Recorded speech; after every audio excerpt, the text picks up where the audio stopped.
اعوذ باللہ من الشیطان الرجیم بسم اللہ الرحمن الرحیم رب اشرح لی صدری ویسر لی امری واحلل عقدۃ من لسانی یفقهوا قولی ربی زدنی علما ربی زدنی علما ربی زدنی علما اللہم فقہنا فی الدین اللہم انی اسألک علما نافعا وعملا متقبلا ورزقا طیبا اللہم انفعنا بما علمتنا وعلمنا ما ينفعنا وزدنا علما الحمد للہ نحمدہ ونستعینہ ونعوذ باللہ من شرور انفسنا ومن سیئات اعمالنا من یهده اللہ فلا مضل له ومن یضلل فلا ہادی له اللہم ارنا الحق حقا وارزقنا اتباعہ وارنا الباطل باطلا وارزقنا اجتنابہ اللہ رب لا اشرک به شیئا اللہم لا سهل الا ما جعلته سهلا وانت تجعل الحزن سهلا اذا شئت اللہم اغفر لنا قبل الموت وارحمنا عند الموت ولا تعذبنا بعد الموت ولا تحاسبنا يوم القيامة انك على كل شيء قدير آمین یا رب العالمین اللہم اجعل القرآن ربیع قلبی ونور صدری وجلاء حزنی وذهاب حمی وغمی اللہم ثبتنا عند الموت بلا الہ الا اللہ اللہم اجعلنی احبک بقلب کلہ ورضیک بجہد کلہ اللہم اہدنا وسددنا اللہم اہدنا وسددنا اللہم اغفر لی واہدنی وارزقنی وعافنی واعوذ باللہ من ضیق المقام یوم القیامہ آمین یا رب العالمین انشاءاللہ تعالی۔ السلام علیکم ورحمۃ اللہ وبرکاتہ۔ انشاءاللہ آج ہم حج کے حوالے سے سیشن جو ہے وہ کریں گے، کل کو پریکٹیکل ہوگا اور انشاءاللہ تعالیٰ آنے والے ویکس میں نا ایوری تھرسڈے مارننگ جب ہم اپنا تفسیر کا شروع کریں گے تو انشاءاللہ تعالیٰ چھوٹے چھوٹے جو پوائنٹ ہوں گے ہم ان پہ تھوڑا سا بات کیا کریں گے 15-20 منٹ، اینڈ دین ہماری نارمل کلاس ہوا کرے گی انشاءاللہ۔ آج جو ہے ہم ایسے عظیم فریضے کی روح پر گفتگو کریں گے انشاءاللہ تعالیٰ کہ جو اسلام میں ہم جن کو کہتے ہیں نا 5 ارکان ہے اللہ سبحانہ تعالیٰ کا ہے، جیسے نماز ہے، روزہ ہے، حج ہے، زکوٰۃ ہے، یہ انہی میں سے ہے کہ حج ایک عبادت ہے لیکن صرف ظاہری اعمال کا مجموعہ نہیں بلکہ اس کے پیچھے ایک روح ہے، ایک پیغام ہے، ایک ترتیب ہے جو ایک مومن کے دل میں اللہ سبحانہ تعالیٰ نے اس کے دل و دماغ کو بدلنے کے لیے اس کی روح کو طاقت دینے کے لیے اللہ سبحانہ تعالیٰ نے یہ سلسلہ سارا رکھا ہے۔ آج انشاءاللہ تعالیٰ کوئی نئی بات نہیں میں آپ کے سامنے رکھوں گی، ہماری وہی پرانی ہی باتیں ہوں گی جو ہر سال ہم کرتے آئے ہیں، ڈفرینٹ درسوں میں آپ نے سنی ہوں گی، ڈفرینٹ اسکالرز اس کو بار بار اس کو دہرا رہے ہوں گے، لیکن آج ہم انشاءاللہ تعالیٰ کوشش کریں گے کہ ہم اپنی لائف میں، اپنی زندگی میں اس کو امپلیمنٹ کر کے کیا تبدیلی لا سکتے ہیں۔ لیکن جب ہم سنتے ہیں، ہم بے دہانی میں سنتے ہیں، بے خیالی میں سنتے ہیں، اس کی طرف اتنی توجہ نہیں دیتے، تو جس کی وجہ سے کیا ہوتا ہے کہ کئی دفعہ ایسا ہوتا ہے بہت خاص پوائنٹ ہوتے ہیں وہ رہ جاتے ہیں، سنتے ہیں لیکن وہ دل میں نہیں اترتے، ہم اس طریقے سے لیتے نہیں ہیں اس چیز کو نا۔ تو آج انشاءاللہ تعالیٰ اللہ سبحانہ تعالیٰ سے دعا کرتے ہیں کہ اللہ سبحانہ تعالیٰ ہمیں اپنے دل کو، اپنے کانوں کو، اپنے ذہن کو یہاں پہ حاضر رکھ کر بیٹھ کر اس حج کی جو تعریف ہے یا اللہ کے ساتھ کیسے کنیکشن بنایا جاتا ہے اس کو سننے کی توفیق عطا فرمائے۔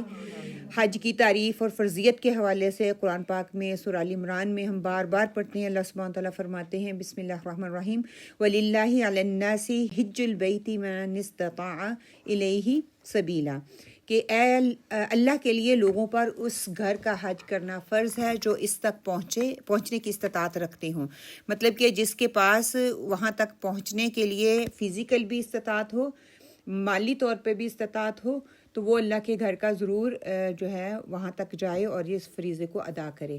اب اس کے پیچھے کافی کنڈیشنز ہیں جس کی ڈیٹیل میں نٹی گریٹی میں نہیں جاؤں گی، بیسکلی یہی ہے کہ اگر ہم ہالیڈیز پہ جاتے ہیں، ہر سال ہم نے پکا کیا ہوا ہے کہ ہم نے ہالیڈیز پہ جانا ہے، 2 سال نہ جائیں، اس فرض کو ادا کریں۔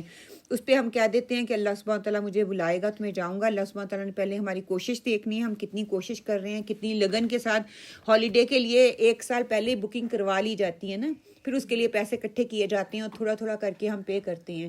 اسی طرح اگر آپ نے حج پہ جانا ہے، میں مانتی ہوں آج کل بہت مشکل ہو گیا ہے، بہت ایکسپینسو ہو گیا ہے، 2 سال 3 سال ہالیڈے پہ نہ لے کے جائیں فیملی کو، ان کو بتائیں ہم نے حج پہ جانا ہے تو وہ ہمارے لیے فرض ہے، ہالیڈے پہ لوکل لے جائیں، باہر نہ لے کے جائیں۔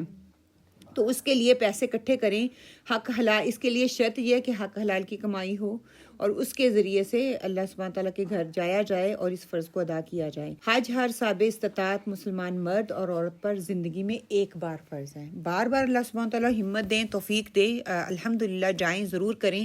اور اگر ہمت نہیں ہے، کچھ سرکمسٹانسز ایسے بن جاتے ہیں کہ کسی کے لیے محرم نہیں ہے. آج اسکالرز نے اس کے حوالے سے بھی بہت سی آراء آتی ہیں ہمارے سامنے، کہتی ہیں کہ آپ گروپ کے ساتھ چلے جائیں تو آپ کا ہو جائے گا. کیا اللہ سبحانہ تعالیٰ کو نہیں پتہ تھا کہ ایک وقت ایسا آئے گا کہ جس میں ایک عورت کا گروپ اگر مرد کسی غیر مرد کے ساتھ جائے تو وہ حج کر سکتے؟ بہت سے اسکالرز کہتے ہیں، میں اس پہ ڈس ایگری یا ایگری والا تو کوئی مسئلہ نہیں ہے.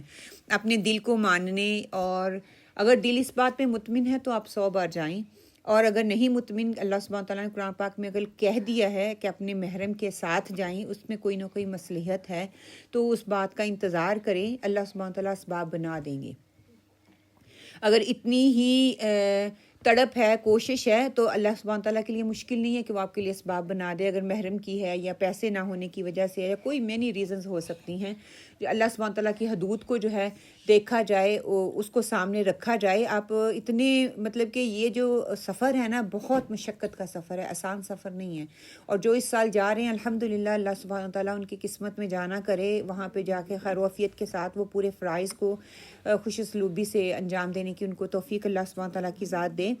کہ جو جائے تو عاشقانہ انداز میں جائے، اور حج کا مطلوب ہی، اصل مطلب یہی ہے کہ عشق کے ساتھ بندہ جائے، اور عشق ایسا عشق ہو کہ سبحان اللہ انسان وہاں پہ جا کے دیکھیں. عام حالات میں ہم باہر جاتے ہیں یا کہیں سے کسی سے ملنے کے لیے جاتے ہیں نا، ہم اپنے کپڑے بدلتے ہیں تو ہمیں ہوتا ہے تھوڑا سرخی پاؤڈر بھی لگا لیں، میک اپ کر لیں، تھوڑا ویل پریزنٹیبل نظر آئیں. وہاں پہ ہوتے ہیں 3 دن کی جو مشقت ہے، باقی دنوں کو چلو آپ چھوڑ دیں، شاید تھوڑی بہت ہم خوشبو بھی لگا لیں. جب آپ احرام کی حالت میں آ جاتے ہیں آپ خوشبو نہیں لگا سکتے. اس رب کے آگے عام حالات میں جب جاتے ہیں، ہم اپنے ارد گرد پرفیوم لگاتے ہیں کہ ہمارے اپنی جسم سے بو نہ آئے، ہم خوشبو آئے. وہاں پہ اللہ تعالیٰ نے کہا خوشبو نہیں لگا سکتے. اس کی کیا ریزن ہے؟ 3 دن تک کتنا پسینہ، کتنی گرمی، مطلب ایک دن یہاں پہ پسینہ آتا ہے، کہتے ہیں جسم چپ چپ کر رہا ہے. وہاں پہ آپ اتنی مشقت میں ہوتے ہیں، اور کہتے ہیں نا وہ لت پت گند میں گرمی، بدبو آ رہی ہوگی، پسینوں کی بو آ رہی ہوگی، لیکن پھر بھی اس رب کے آگے حاضر ہے، اور وہ رب ہاتھوں ہاتھ لیتا ہے. وہ یہ نہیں کہتا کہ پسینے آئے ہوئے ہیں، تم گندے ہو، تمہارے کپڑے گندے ہیں، مٹی پڑی ہوئی ہے، مٹی پہ سلوار آئے، اور اسی کے بعد کہہ رہا ہے میرے آگے سجدہ کرو. اسی حالت میں طواف ہے، اور نہانے کو دل کر بھی رہا ہے تو ٹائم ہی نہیں ہے کہ میں جا کے نہاؤں اور کپڑے چینج کر کے دوسرا احرام پہن لوں. اور دل ہی نہیں کرتا ہوتا کہ اسی حالت میں یہ اللہ کے آگے حاضر ہوں، اسی حالت میں اللہ مجھے قبول کر لے. اور اتنی عاجزی، مطلب کہ عشق کی وہ حد تک بندہ پہنچ جاتا ہے کہ وہ خیال ہی نہیں رہتا کہ میں اپنے محبوب کے آگے کھڑا ہوا ہوں، میرے محبوب کو میں گندا نظر آ رہا ہوں یا میں صحیح نظر آ رہا ہوں. اس کو ہوتا ہے جس مقصد کے لیے میں آیا ہوں اس کو راضی کر کے پھر میں جاؤں. تو ایک ہی لباس میں سارے، ہے بھی سفید لباس، چنا بھی سفید، سبحان اللہ. یہ نہیں کہا گیا کہ کوئی اور لباس پہن لیا جائے، کوئی ڈارک کلر کا پہن لیا جائے جس میں اتنا گند محسوس نہ ہو. کہا گیا سفید، سفید میں سارے داغ نمایاں نظر آتے ہیں، وہی لباس دے دیا گیا. سبحان اللہ. تو اس پہ روشنی ڈالنے کے لیے ہم تھوڑا سا حضرت ابراہیم علیہ السلام کی زندگی کے اہم واقعات جو ہے نا، میں ان کی ڈیٹیل میں نہیں جاؤں گی. ہم سب کو، ہم بچپن سے پڑھتے آ رہے ہیں، ہم سب کو پتہ ہے. صرف ایک یاد دہانی، ایک خاکہ سا ہمارے دماغ میں آ جائے تو پھر ہم آگے انشاءاللہ تعالیٰ پڑھیں گے. کہ سب سے پہلے حضرت ابراہیم علیہ السلام کی پیدائش جو تھی، کہتے ہیں کہ بابل جو آج کا عراق ہے، اس شہر میں ان کی پیدائش ہوئی. ان کے والد کا نام آزر آتا ہے، جو کہ ایک بت بنانے والا تھا، بت تراش تھا، مشرک تھا. شرک سے سخت نفرت اور توحید کی تلاش میں ابراہیم علیہ السلام بچپن وہیں ان کے ساتھ گزارا. بچپن ہی سے توحید کی طرف مائل تھے. یہ ہم پڑھ آئے ہیں قرآن پاک میں بھی. سورج کو دیکھتے، چاند کو دیکھتے، ستاروں کو دیکھتے، اپنے ارد گرد جتنی بھی چیزیں تھیں ان سب کو دیکھ کے ان کے دل کے اندر آتا تھا کہ یہ میرا خدا ہے، یہ میرا خدا ہے. جب وہ ڈوب جاتا تھا تو پھر خود ہی اس کو رد کر دیتے تھے کہ نہیں، یہ میرا خدا نہیں ہو سکتا، یہ غروب ہو جاتا ہے، یا چاند اور ستاروں. یہ مطلب کہ ان کو بچپن ہی سے ان کے دل میں، دماغ میں اللہ تعالیٰ نے ان کی فطرت میں رکھ دیا تھا کہ ڈوبنے والا خدا نہیں ہو سکتا. نہیں تو ایک چھوٹا سا بچہ وہ اتنی سوچ نہیں رکھ سکتا نا کہ یہ کیوں ہو رہا ہے، یہ کیسے، انلیس وہ بہت ذہین ہو. لیکن اللہ سبحانہ تعالیٰ نے ابراہیم علیہ السلام کو یہ کوالٹی دی تھی، اور آخر کار اللہ سبحانہ تعالیٰ نے ساری کوششوں کے بعد وہ اللہ سبحانہ تعالیٰ کی پہچان کرنے میں وہ کامیاب ہو گئے. پھر قوم کے ساتھ ان کا مناظرہ آیا کہ اپنی قوم کو بت پرستی سے انہوں نے روکا، توحید کی دعوت سے انہوں نے ان کو دی، اور قوم نے اس کا کیا انکار کیا اور انہیں سزا دینے کا فیصلہ کر لیا. پھر بت شکنی کا واقعہ آتا ہے کہ تمام بتوں کو انہوں نے توڑ دیا، اور وہاں پہ بھی ان کی حکمت نظر آتی ہے کہ انہوں نے سب سے بڑے والا بت جو تھا نا، اس کو نہیں توڑا بائی پرپس. توڑنا چاہتے تو سب کوئی توڑ دیتے, ختم خلاص ہو جاتا. کہ اسی کو پوچھتے تھے کہ سب چھوٹے چھوٹے تو چلو وہ اتنا زور نہیں رکھتے تھے, بڑا تو زور رکھتا ہے نا جس کو تم نے بہت بڑا سمجھا ہوا. اب اسی سے پوچھو کہ کیا کون توڑ کے گیا ہے, یہ تو اپنا بھی حفاظت نہیں کر سکتے, آپ لوگوں کی کیا حفاظت کریں گے. اس پر خیر کہتے ہیں کہ لوگوں نے کوئی آگے سے جواب نہیں دیا بیکاز ان کے پاس جواب تھا ہی نہیں, ضد میں آ گئے. انہوں نے یہ بھی کہا نا کہ یہ تو بولتا ہی نہیں ہے, کہہ بھی دیا یہ کھاتا بھی نہیں ہے اور بولتا بھی نہیں ہے. تو پھر وہی سے ابراہیم علیہ السلام نے کہا تھا اگر یہ بولتا نہیں تو تمہارا خدا کیسے ہو سکتا ہے. کہ آج دیکھ لیں آج کا بچہ کسی سے اس طرح کے سوال کر سکتا ہے, لیکن حضرت ابراہیم علیہ السلام نے کیا.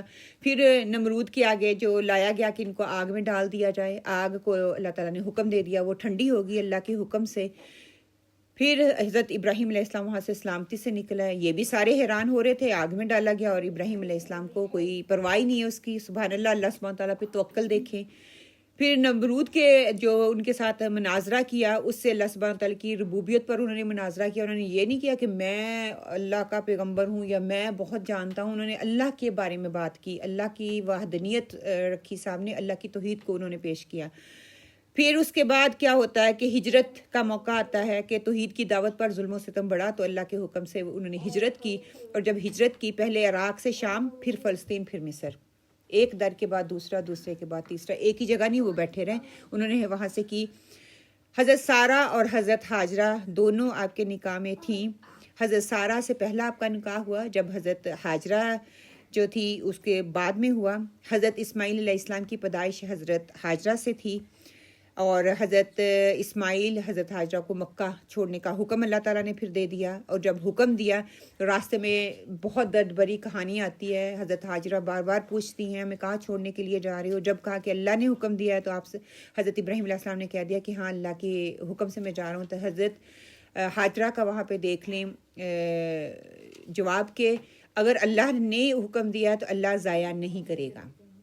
سبحان اللہ کہ اللہ تعالیٰ مجھے ضائع نہیں کریں گے. وہاں پہ جاتے ہیں, بہرحال آگے پھر زمزم کا چشمہ کیسے پھوٹتا ہے, وہ صفا مروہ پہ جاتے ہیں, وہاں پہ اوپر جا کے دعا کر رہی ہیں, نیچے جا کے دعا کر رہی ہیں. اور کتنا لمبا سفر ہے, ہمارے لیے تو اتنا آسان کر دیا گیا نا وہ, لیکن اس وقت دیکھیں کہ پتھروں کے اوپر سے اوپر جانا اور پتھروں کے اوپر سے نیچے اتر کے بچے کو آ کے دیکھنا بہت مشقت کا کام تھا, اور اتنی گرمی میں انہوں نے وہ کام کیا. بہرحال وہ دوڑتی رہیں. اللہ سبحانہ وتعالیٰ نے اسماعیل علیہ السلام کے پاؤں میں وہ کیسے چشمہ نکلا, پاؤں رگڑنے سے نکلا, فرشتہ لے کے آیا, اللہ کے حکم سے ہوا. بہرحال وہ چشمہ نکلا اور ہماری آنکھوں نے دیکھا, ابھی بھی ہے وہ. وہاں پہ زمزم نکلا, اور پھر کعبہ کی تعمیر کا حکم دے دیا گیا.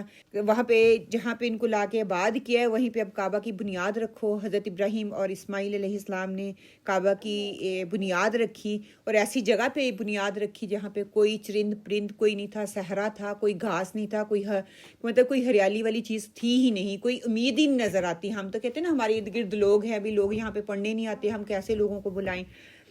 وہاں پہ کہتے ابراہیم علیہ السلام نے کہا تھا کہ یہاں پہ تو بیابان ہے, کوئی بھی نہیں ہے, کیسے کوئی لوگ آئے گئے. اللہ سبحانہ تعالیٰ نے کہا تم نے آواز دینی اور بلانے والا میں ہوں. اب دیکھ لیں کتنی دنیا, کتنی خلقت وہاں پہ ہے اور کتنا وہ آباد ہو گیا ہے. تو جب انہوں نے بنا لیا, کھڑے کرنے سے پہلے بھی اور بعد میں بھی کیا کہتے ہیں, اور ربنا تقبل منا انک انت السمیع العلیم, کہ ان کو یہ مان نہیں تھا کہ مجھے چن لیا گیا ہے اور میں نے اتنی بڑی جگہ بنا دی ہے, بلکہ انہوں نے کیا کہا کہ یہ جو ہم نے اینٹیں چند لگا دی ہیں نا اس کو قبول کر لینا. ہمارا کام تھا لگانا, ہمارا کام تھا اس کو کھڑا کرنا, اس کے اندر برکت اللہ تعالیٰ نے ڈالنی ہے. کیونکہ جب اللہ تعالیٰ قبول کر لیتا ہے تو پھر اس میں برکت آ جاتی ہے نا. ایک نیکی قبول ہوتی ہے دوسری کی توفیق مل جاتی ہے, ایک نماز قبول ہوتی ہے دوسری کی توفیق مل جاتی ہے, ایک اچھا کام آپ کرتے ہیں دوسرے کا آپ کو موقع مل جاتا ہے. تو اللہ سبحانہ تعالیٰ نے ان کی قربانی کو قبول کیا. پھر آگے کیا ہے, قربانی کا امتحان آ گیا. پہلے اولاد ہو نہیں رہی تھی, پھر اولاد ہوئی تو اللہ تعالیٰ نے کہا اس کو وہاں پہ چھوڑ کے آؤ, وہاں پہ چھوڑ دیا. تو آتے جاتے رہتے تھے, وہاں پہ چھوڑنے کے بعد ایک نیا ٹیسٹ, خانہ کعبہ بنا لیا, خانہ کعبہ بنایا, پھر ایک اور نیا ٹیسٹ آ گیا کہ اب اس کی قربانی کرو. اب اس کی قربانی کے لحاظ سے جو ہمارے سامنے آ رہا آتی ہیں کہ حضرت ابراہیم علیہ السلام نے خواب دیکھا, بیٹے نے اسماعیل کو قربان کرو, اور اسماعیل علیہ السلام کی رضامندی جب ظاہر ہوئی تو اللہ سبحانہ تعالیٰ نے دمبا بھیج دیا اور وہ قربانی جو ہے وہ قبول ہوگی. جتنی بھی پیغمبر آئے وہ اسحاق علیہ السلام سے آئے اور اسماعیل علیہ السلام سے حضرت محمد صلی اللہ علیہ وآلہ وسلم ہوئے. بہرحال حضرت سارہ کے بطن سے حضرت اسحاق پیدا ہوئے، یہ ہمیں پتہ ہے. رسالت اور امت ابراہیمی کا جو سلسلہ شروع ہوا، اللہ سبحانہ تعالیٰ نے حضرت ابراہیم علیہ السلام کو خلیل اللہ کہا کہ میں اگر اللہ کا دوست ہوتا تو ابراہیم علیہ السلام ہوتے، اور انہیں مختلف آزمائشوں سے اللہ سبحانہ تعالیٰ نے گزارا، ان کو امام بنایا. انی جاعلک للناس اماما، میں کہ تمہیں لوگوں کا امام بنانے والا ہوں. اس پہ بات ہوئی کہ ان کی نسل سے بہت سے انبیاء آئے، اور آج تک جو ہے وہ سلسلہ ہم قرآن پاک میں پڑھتے چلے آ رہے ہیں. اسماعیل علیہ السلام کا سلسلہ تھا سوائے آپ صلی اللہ علیہ وسلم کے، جو کہ حضرت اسماعیل علیہ السلام سے چلا. اسحاق علیہ السلام نے وہ سارے انبیاء اسی سے چلے. اچھا، مکہ کو آباد کرنا اور اس میں دعا کرنے کے لحاظ سے آتا ہے کہ حضرت ابراہیم علیہ السلام نے مکہ کی آبادی اور اہل مکہ کے لیے جب دعا کی تھی، انہوں نے کیا دعا کی تھی؟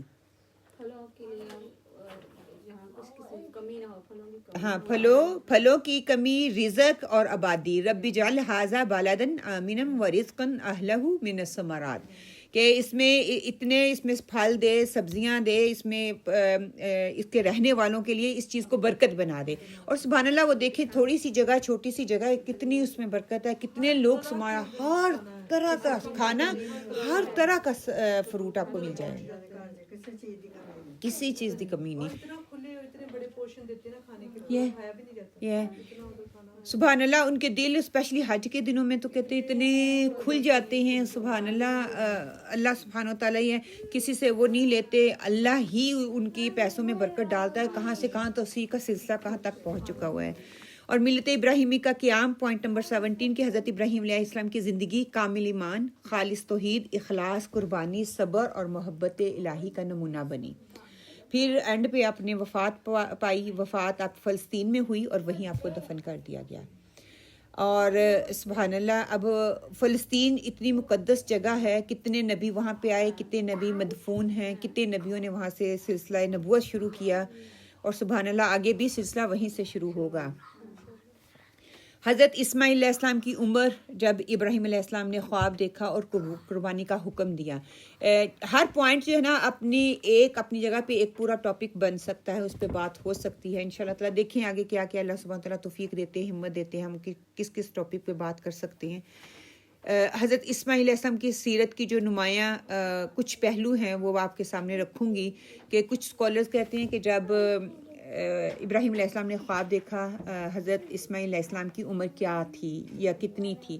مختلف مفسرین جو ہیں اس کے حوالے سے مختلف آراء ہمارے سامنے آتی ہیں کہ جب بچے کے سامنے حضرت ابراہیم علیہ السلام نے اپنا خواب رکھا، وہ بچہ تھا تو اس نے ایز اٹ از کو لے لیا.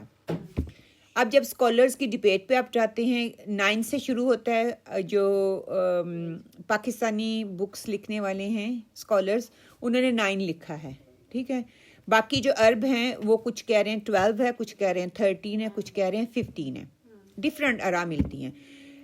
چلیں اگر 9 بھی لے لیتے ہیں، 9 بچہ بھی سمجھدار ہوتا ہے. یہ نہیں کہ آپ بالکل کہہ سکتے اس کو سمجھ نہیں، اس کو یہ پتہ ہے کہ میرا باپ کیا بات کر رہا ہے اور مجھ سے کیا کہہ رہا ہے. اللہ سبحانہ تعالیٰ نے کہ وہ شعور کی عمر کو پہنچے ہوئے ہوتے ہیں. ابراہیم علیہ السلام نے اسماعیل علیہ السلام سے کہا فلما بلغ معه السعی، کہ اسماعیل علیہ السلام اس عمر کو پہنچ چکے تھے کہ باپ کے ساتھ چلنے کے قابل ہو گئے تھے. مطلب کہ اس شعور کی عمر کو وہ پہنچ چکے تھے. سورہ صافات میں آتا ہے. اس وقت کی بات اگر باپ اس کو کہہ رہا ہے کہ اللہ سبحانہ تعالیٰ مجھے حکم دے رہے ہیں اور میں جو ہے اللہ کے حکم سے تمہیں قربان کر رہا ہوں. اور جو اسکالرز کہتے ہیں، لکھتے ہیں کہ یہ سلسلہ جب حضرت ابراہیم علیہ السلام اور اسماعیل علیہ السلام جا رہے تھے اس سفر کی طرف جہاں پہ جا کے انہوں نے قربانی کرنی تھی، بہت دکھ بھری ہے.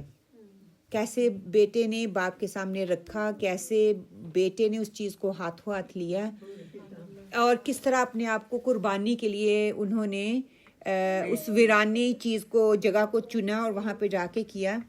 اگر دیکھا جائے پوری ہسٹری میں اسماعیل علیہ السلام کی، کہ سب سے پہلے صبر اور رضا کا اعلیٰ مثال جو انہوں نے قائم کی قربانی کے لیے. انہوں نے سنا اور اسی وقت کہہ دیا. آج کا بچہ ہوتا ہے کہ تو why me, is your dream, why you telling me four.